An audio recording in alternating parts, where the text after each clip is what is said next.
Aqui, sobe. Aí, Crônica primeira, primeira e segunda. segunda, Isso. de número, Número 7. versículo 1, 11. 11.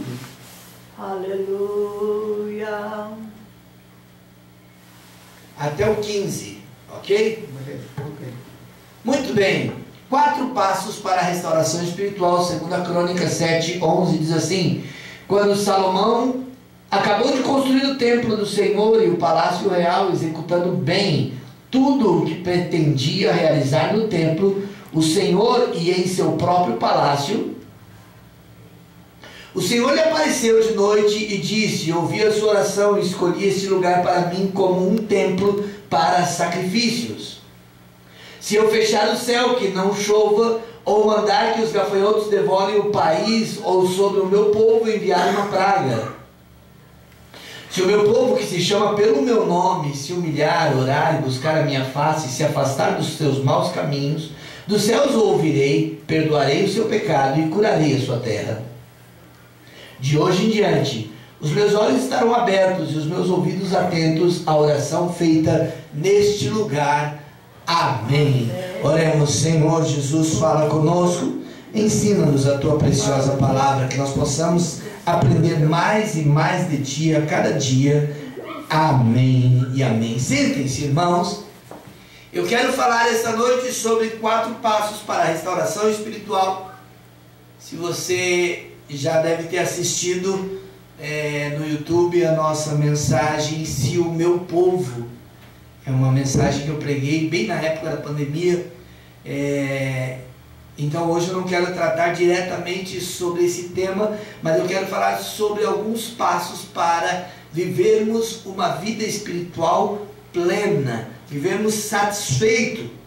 O texto que nós acabamos de ler nos deixa muito claro algumas informações que são capazes de dirigir um homem, dirigir uma pessoa a um caminho de restauração espiritual e, por conseguinte, de intimidade com Deus.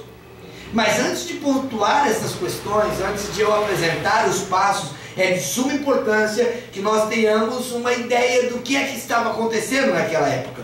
Salomão era rei, ele era filho de Davi, e ele teve a oportunidade, ou ele teve a ordem de construir o templo de Deus, que Davi, o seu pai, queria construir, mas que Deus não permitiu Davi construir. Então agora Salomão ele pega para construir.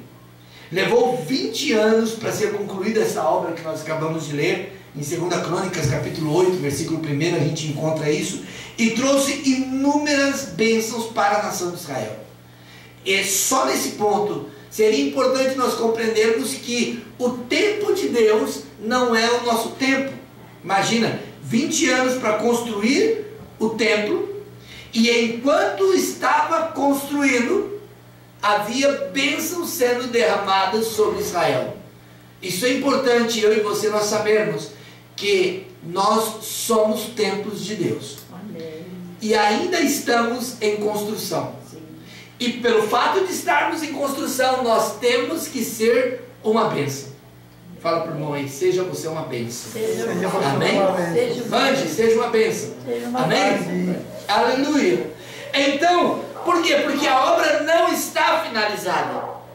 Ela será finalizada quando o Senhor nos chamar e nós tombarmos a terra e já não haver fôlego de vida mais em nós. Aí nossa obra foi finalizada e o templo vai estar finalizado. Mas por enquanto estamos em construção e a nossa função é ser uma bênção. Amém? Amém. Talvez venha a pergunta assim, pastor, mas como é que eu posso ser uma bênção se antes mesmo deste templo que sou eu estar estabelecido, estar organizado, ele já precisa, ele já carece de restauração, ele já necessita que algo seja mudado em mim?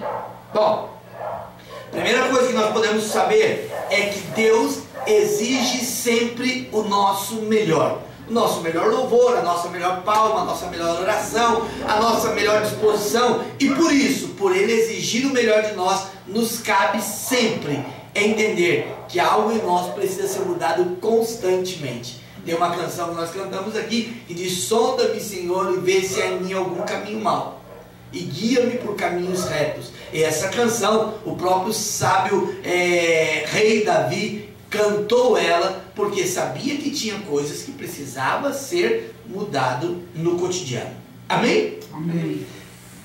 Talvez venha a pergunta então, como eu faço para ter a minha vida cristã restaurada espiritualmente? A cada sexta-feira, nós vamos falar de uma restauração emocional, uma restauração física, com a bênção da cura. Nós vamos falar sobre uma restauração familiar, nós vamos falar sobre restauração econômica, mas hoje nós estamos falando sobre esse ponto, porque o primeiro de tudo tem que ser a nossa intimidade com Deus, para que nós tenhamos a nossa vida cristã restaurada espiritualmente. Nós precisamos obedecer à vontade de Deus.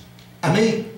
Primeiro passo, eu preciso obedecer à vontade de Deus. O texto que nós lemos no versículo 14 diz: se o meu povo que se chama pelo meu nome se humilhar, ou seja, se ele obedecer à vontade de Deus. Amém, irmãos? Amém. O ato de se humilhar, o ato de prostrar, demonstra reconhecimento da soberania de Deus, demonstra a disposição de obedecer a Deus, demonstra a condição do homem fazer o seu melhor para Deus. Aí já é diferente, porque nós não fazemos o nosso melhor para agradar um ou outro, mas nós fazemos para agradar a Deus. Amém? Amém. E é isso que Deus espera de mim, e é isso que Deus espera de você. Faça o seu melhor. Para quê? Para agradar a Deus.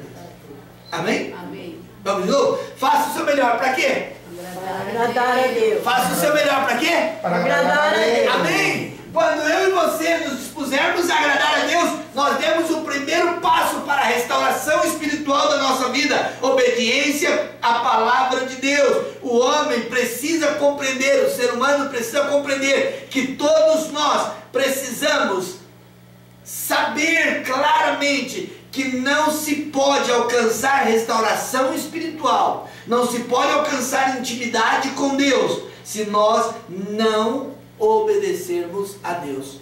Por quê? Porque se nós não obedecemos a Deus, se nós não renunciarmos em obediência a Deus, nós simplesmente não conseguiremos agradar a Deus. A atitude da obediência nos leva a uma dimensão de experiência forte e única com Deus. Obedecer a Deus vai nos levar em uma situação exclusiva. Lembra de Ezequiel? Nós falamos aqui nas quartas proféticas de Ezequiel, lembra? O que aconteceu com ele? Diz a Bíblia que ele foi levado em espírito a um vale de ossos secos. Amém? Essa atitude de obediência levou ele, não levou ele para o paraíso, não levou ele para o céu, levou ele para um vale de ossos, um lugar de tristeza. Lembra quando eu falei aqui que esse vale se chama vale de sombra de morte? Ainda que eu andasse por um vale de sombra de morte, foi para esse lugar que ele foi levado. Contudo, ele decidiu obedecer ao Senhor, porque se eu obedeço ao Senhor, eu agrado ao Senhor, e se eu agrado ao Senhor, nós não temos o que temer, porque Deus está conosco. Amém? Amém. Deuteronômio capítulo 8, versículo 20 diz assim: como as nações que o Senhor destruiu diante de vós, assim vós perecereis, porquanto não querem obedecer à voz do vosso Deus. Se por um lado a obediência a Deus agrada a Deus, a desobediência leva à destruição. Percebe você? Se eu obedeço a Deus, eu agrado a Deus. Mas se eu desobedeço a Deus, o que acontece comigo? Me leva à destruição. Provérbios 30, versículo 17 fala: os olhos que zombam do pai desprezam a obediência à mãe, corvos de ribeiro os arrancarão, e os filhotes da águia os comerão. Imagina isso. Então, logo, a obediência que nós estamos falando aqui para termos um templo avivado, ela é uma obediência crucial. Então ela é primeiro a nossa obediência a Deus. Amém? Porém, como é que eu posso demonstrar que eu obedeço a Deus se a gente não vê Deus, se a gente não toca em Deus, se a gente não tem um Deus palpável? Então, Provérbios capítulo 30, versículo 17, fala que eu obedeço a Deus quando eu obedeço meu pai e a minha mãe. Amém? Amém. Percebe vocês que sério? Como, de novo, os olhos que zombam do pai, ou os olhos que desprezam a obediência da mãe, os corvos do ribeiro os arrancarão e os filhotes da águia o comerão. Há destruição para o homem ou para a mulher que ousa desobedecer o pai e a mãe. Por quê? Porque nós falamos assim, eu obedeço a Deus, mas desobedece o pai e a mãe. Acaba sendo irreal. E ainda em Efésios capítulo 5, versículo 6, fala assim: ninguém vos engane com palavras vãs, porque por estas coisas vem a ira de Deus sobre quem? Sobre os filhos da desobediência. Porque a ideia de Deus é: você quer andar bem comigo, quer ser avivado, quer viver uma vida de alegria, então obedeça às minhas ordens ou às minhas palavras. E isso agrada a Deus. Porém, quando eu não obedeço, eu caio em um pecado de rebeldia, e logo isso afasta de Deus. Veja 1 Samuel capítulo 15, versículo 22, diz assim: porém Samuel disse: tem porventura o Senhor tanto prazer em holocausto e em sacrifícios, como em quem se obedeça à palavra do Senhor? É que o obedecer é melhor do que o sacrificar, e o atender é muito melhor do que a gordura dos carneiros. Nós estamos estudando aos domingos aqui sobre o tabernáculo, e nós falamos sobre o altar de sacrifício, o lugar de bronze aonde fazia o sacrifício, e agora nós estamos vendo Samuel falar sobre isso. Será que Deus está mais interessado naquilo que nós podemos sacrificar? Será que Deus está mais interessado naquilo que nós podemos trazer no ofertório e entregar na casa de Deus? Será que Deus está mais interessado em algum tipo de trabalho que eu venha fazer? Ou Ele está interessado em que eu obedeça a sua palavra? É que obedecer é melhor do que sacrificar. Quando você e eu, nós obedecemos ao Senhor, esse primeiro passo para o sacrifício, ou esse primeiro passo para o avivamento espiritual, esse primeiro passo para a restauração, quando eu e você obedecemos ao Senhor, nós aprendemos que já não há sacrifício. Por isso nós falamos aqui, né? Não é sacrifício te amar. Por quê? Porque já obedecemos ao Senhor, o nosso Deus. Amém? Amém. Amém, irmão? Amém. Segundo passo para uma verdadeira restauração espiritual: fazer orações a Deus. Não se pode, irmãos, acreditar que um verdadeiro cristão consiga viver uma vida sem oração. O cristão, ele ora. Se o meu povo, que se chama pelo meu nome, se humilhar e orar. Orar é dirigir súplicas a Deus. Orar é dirigir agradecimento a Deus. Orar é prostrar-se diante de Deus e falar assim: Senhor, obrigado por tudo. A necessidade que nós temos de falar com Deus. Oração é comunicação, é a mais pura expressão da comunicação. Oração é chegar em pontos onde naturalmente não chegaríamos, mas com a graça de Deus nós alcançamos, porque nós oramos. A igreja, nossa igreja, ela está de parabéns, porque é uma igreja que ora, é uma igreja que busca a face do Senhor. Mas que triste alguns lugares onde as pessoas já não oram mais a Deus.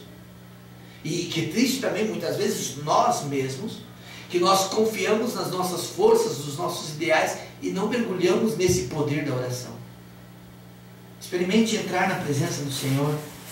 Experimente mergulhar na presença do Senhor e falar com Ele. Lá em Mateus capítulo 14, versículo 23 diz assim: e despedida a multidão, subiu para o monte orar à parte, e chegada a tarde, estava ali só. A primeira marca de um avivamento espiritual, de uma restauração espiritual para as nossas vidas, é que nós precisamos aprender a orar sozinhos. Às vezes nós queremos orar sempre em coletivo, dá a mão e vamos orar, e vamos, não, experimenta orar sozinho. quando você não tem que provar nada para ninguém, você pode falar com Deus aquilo que você quer falar, porque Ele entende você. Experimente orar a Deus na manhã, quando você acorda, agradecendo a Deus pelo dia que você teve, ou pela noite que você teve, mas experimente hoje à noite, chegar em casa e antes de correr para o controle remoto da televisão, antes de fazer qualquer coisa, dobrar o seu joelho e entrar na presença do Senhor e falar: Senhor, obrigado pelo meu dia. Porque nessas duas situações de Mateus capítulo 14, versículo 23, e agora de Marcos 6, 46, diz assim: e tendo-os despedido, foi ao monte orar. Nessas duas ocasiões, chegava um momento, o Senhor se despedia deles e ele ia orar. E aconteceu que naqueles dias subiu para o monte orar e passou a noite em oração. Lucas capítulo 6, versículo 12. A oração, irmãos, deve ser algo tão tremendo, tão importante, que ela produzirá em você uma restauração que jamais você viu. Não adianta, irmãos, não adianta. Eu tenho falado aqui, insistido aqui muitas vezes, por causa das nossas palmas, do nosso aleluia, e quase não se bate palma, e aquela coisa mole, mas não adianta. Isso é simplesmente fruto de um grupo de pessoas que na sua intimidade com Deus não busca a face do Senhor. E nós precisamos buscar a face do Senhor, porque se você, na sua intimidade, você buscar a face do Senhor, você vai chegar na igreja, você vai querer dar glória a Deus, você vai querer bater palmas, você vai querer cantar, vai querer exaltar ao nome do Senhor. Talvez você fale assim: mas pastor, em que momento eu preciso orar? 1 Tessalonicenses 5, versículo 17 fala: orai sem cessar. No seu trabalho, na sua casa, no ônibus. Não é orar em voz alta: Senhor, abençoe esse motorista desse ônibus, que ele não bata o ônibus. Não, ora no seu coração, tranquilo. Terceiro passo para uma restauração espiritual. Terceiro passo: buscar a face de Deus. Uma coisa é orar, outra coisa é buscar ter um encontro com Deus. Se o meu povo, que se chama pelo meu nome, se humilhar, orar e buscar a minha face. Nós queremos ter encontros. Pensa numa pessoa importante que você gostaria de encontrar. Eu esses dias estava em São Paulo. Vocês já viram um rapaz bem moreninho, que ele canta com vozeirão forte? Ele, lá no Facebook, ele vive cantando lá. Ele canta, e ele é bem magrinho, e ele canta, e ele é introspectivo. Passa muito no Facebook, ele passa toda hora. E eu sempre via ele lá na Avenida Paulista, né, no vídeo. Mas essa semana ele estava lá em Mogi das Cruzes. E eu andando lá na Praça da Marisa, lá onde minha mãe mora, e eu vi ele, daí peguei, acho que eu tirei uma foto, né? Tirei uma foto, mandei para minha esposa: olha quem está aqui cantando aqui, né? E eu vi. É muito bom quando a gente encontra uma pessoa importante, ou uma pessoa que a gente fala: poxa vida, que legal. Pense quem você gostaria. O irmão Wilmer acabou de falar agora que alguns venezuelanos tinham tremenda adoração pelo Chaves, que tinha os seus cartazes e chorava, e tinha ele como se fosse um Deus. Imagina uma pessoa encontrando um homem importante como esse, né? Qual seria a pessoa que você gostaria de encontrar que fosse importante? Um artista de televisão, ou um político, ou um empresário, alguém que desenvolveu alguma coisa muito importante, enfim. Todas essas marcas são interessantes, tudo isso é maravilhoso, porém, nós precisamos ter essa mesma ansiedade de encontrar alguém famoso. Nós precisamos ter essa mesma ansiedade ao encontrarmos com Deus, buscar a face do Senhor. Buscar um jeito de encontrar com o Senhor, buscar um jeito de estar na presença do Senhor, buscar um jeito de poder tocar o Senhor. Oséias capítulo 6, versículo 3, diz assim: então conheçamos e prossigamos em conhecer ao Senhor. A sua saída como a alva é certa, e ele a nós virá como chuva, como a chuva serôdia que rega a terra. Então, nós precisamos buscar a face do Senhor. Como é que eu vou buscar a face do Senhor? Buscando conhecer a palavra de Deus, buscando conhecer o que Deus tem para nós. Deus tem coisas grandes para você. Fala para o Senhor assim: Deus tem coisas grandes. Deus tem coisas grandes para vocês.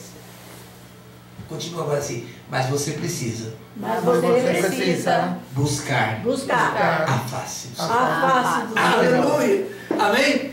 Deus tem coisas grandes, e aqui é onde a maioria dos pregadores param. Deus tem coisas grandes para você, amém?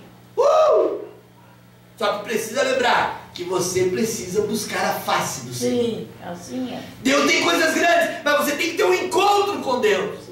Não é um encontro que você vai numa chácara e passa um tempo lá na chácara e daí você fala, tive um encontro com Deus. Não, o encontro com Deus é buscar a face do Senhor. O Senhor, Ele trouxe a cada um de nós aqui hoje para termos um encontro com Ele. E como é que eu posso ter esse encontro com o Senhor? Porque quando eu tenho esse encontro com o Senhor, eu posso desfrutar da sua glória, eu posso desfrutar desse avivamento, dessa restauração espiritual, e eu vou ter esse encontro com Deus na palavra de Deus. Amém, aleluia. Irmãos, eu posso falar coisas que talvez você não entenda ou não goste, e você fala assim, não, pastor aí, não, isso daí não tem jeito, ok? Mas quando eu falar para você, vamos abrir a Bíblia e vamos ver o que a Bíblia diz, acaba todo o gosto, acaba toda a alegria, porque é a palavra de Deus aos nossos corações. Sim. Amém? Você e eu, nós precisamos saber que é vontade de Deus que todos os que querem servir a Ele se rendam a Ele por conhecer ao Senhor. Assim como Jó disse, antes eu te conhecia de ouvir falar, mas agora de caminhar contigo, agora de andar contigo, agora de estar ao seu lado, exaltado o nome do Senhor. Conhecer ao Senhor, ver o Senhor face a face. Buscar a face do Senhor implica diretamente que eu e você precisamos entender que nós podemos até ter tido um momento de alegria, de felicidade, mas conhecer a face do Senhor, falar assim, eu sei em quem eu tenho crido. Amém? Amém, irmão? Amém. Quantos querem uma restauração espiritual? Amém. Todos queremos, na verdade, mas nós precisamos buscar a face do Senhor. Sim. Nós precisamos mergulhar nesse oceano do Espírito e buscar a face do Senhor de tal maneira que nós possamos ir com tranquilidade para o quarto passo. Note você, o primeiro passo que nós falamos, que fala sobre obediência à palavra de Deus. O segundo, fazer orações a Deus. O terceiro, buscar a face do Senhor. Mas agora o quarto passo é complicado. O quarto passo, ele é muito difícil para o avivamento, porque ele é o definitivo. É ele que rege, é ele que determina. E o quarto passo é arrependimento pelos pecados cometidos.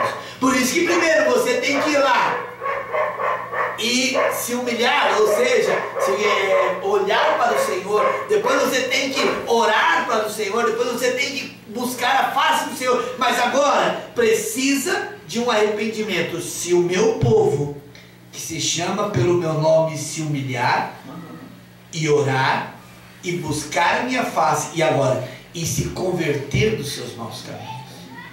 Você sabe, irmãos, que não foi escrito à toa esse texto lá? Se converter, afastar dos seus maus caminhos. Não foi escrito à toa esse texto. O Senhor conhece a você e o Senhor conhece a mim. O Senhor conhece as nossas vidas. O Senhor sabe quem somos nós. E Ele espera que cada um de nós vivamos um verdadeiro avivamento. Ele espera que cada um de nós tenhamos a nossa vida espiritual restaurada, completa. Mas para isso acontecer, há necessidade de um arrependimento, há necessidade de colocar a mão sobre a cabeça e falar: meu Deus do céu, algo precisa acontecer em minha vida. Diz a palavra do Senhor, Salmos capítulo 7, versículo 12, que se o homem não se converter, afiará a sua espada, já tem armado o seu arco e já está aparelhado. Se tal nação, porém, contra a qual eu falar e se converter da sua maldade, também eu me arrependerei do mal que eu pensava em fazer-lhe. Jeremias capítulo 18. Veja, se por um lado não há conversão, a Bíblia diz: a morte já está aí, a destruição já está aí. Se não há arrependimento, está decretado o fim. Porém, se há um arrependimento, até o próprio Deus se arrepende do mal que queria te fazer e Ele vai proteger e guardar você. Nós temos um caso bem conhecido, que é o caso de Nínive. Jonas, o profeta, foi ordenado para pregar sobre Nínive, mas ele achava que Nínive era uma nação muito ruim, e ele não queria ir lá pregar. E aí ele decidiu ir pregar em Tarsis.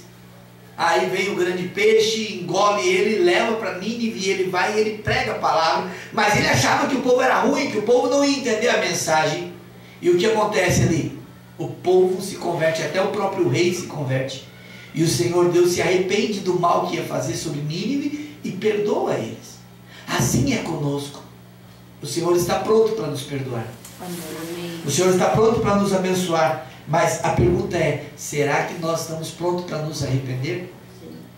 Se, a Bíblia diz assim, mas se avisares o ímpio, e ele não se converter da sua impiedade e do mau caminho, ele morrerá na sua iniquidade, mas você livra a sua alma.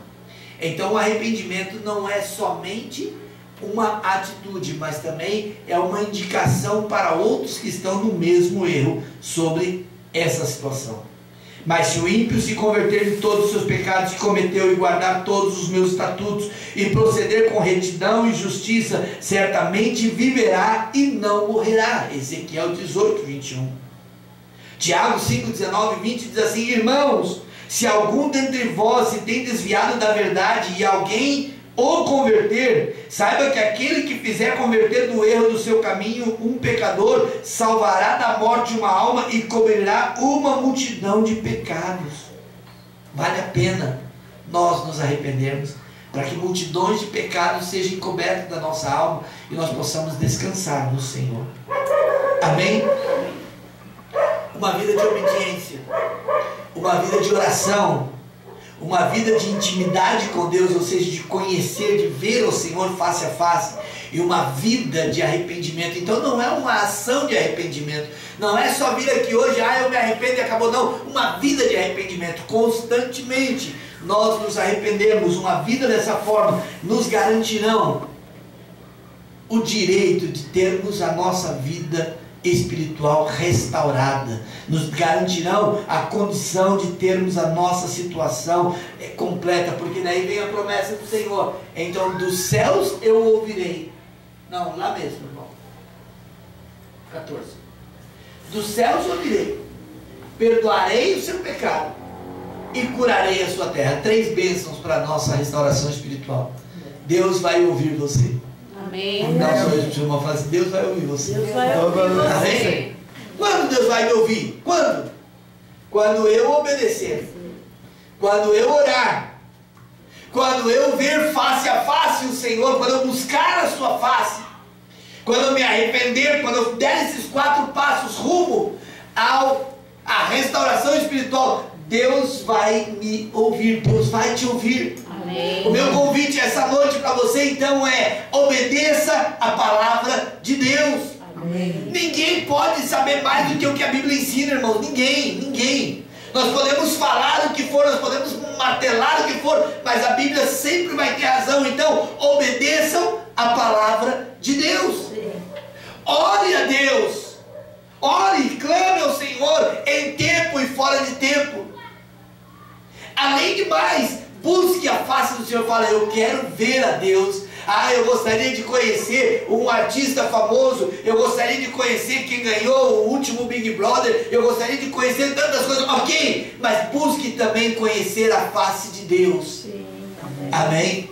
E arrependa-se. Se você der esses 4 passos, primeira coisa, Deus vai ouvir você.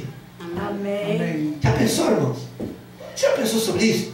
Imagina, irmão Wilber, que vamos usar um pouquinho mais dele. Se o Maduro, né, o Nicolás Maduro, se ele te ouvisse: irmão Wilber, olha, pode vir aqui que eu vou ouvir você, tem todas as garantias. Não, melhor, Wilber, não precisa vir, eu vou até o Brasil para você ficar mais seguro. E ele sentasse aqui numa cadeira dessa aqui e falasse: pode me falar, o que você quer falar? Já pensou? O nervosismo que daria, porque por mais tristeza que se tem no homem, mas ele é uma autoridade e merece respeito e tudo isso. e o nervosismo, mas o argumento que o irmão Wilmer naquele dia iria preparar. Não, seu Maduro, o senhor está errado aqui. Olha, o povo é um povo abençoado, nossa nação é uma nação linda, produtora de petróleo, e isso e aquilo. E teria uma quantidade de argumentos. Então, quando a palavra do Senhor fala que se o meu povo, que se chama pelo meu nome, quando esse povo obedece a palavra do Senhor, quando o povo ora, quando o povo busca a face do Senhor, quando o povo se arrepende, então Deus, que é muito mais importante do que Maduro, que é muito mais importante que Bolsonaro, que é muito mais importante que Lula, que é muito mais importante do que o Putin na guerra, que é muito mais importante do que qualquer pessoa dessa, o próprio Deus vai ouvir você. Isso é a bênção que nós precisamos. Mas não vai só te ouvir, Ele vai perdoar a sua dívida. Você tem dívida com Deus? Quantos de nós não podemos falar, eu não devo nada para Deus? Quantos de nós podemos? Então ele pode falar assim, eu não devo nada para Deus, eu estou de boa com Deus, Deus que me deve. Não, né? Todos nós temos dívidas.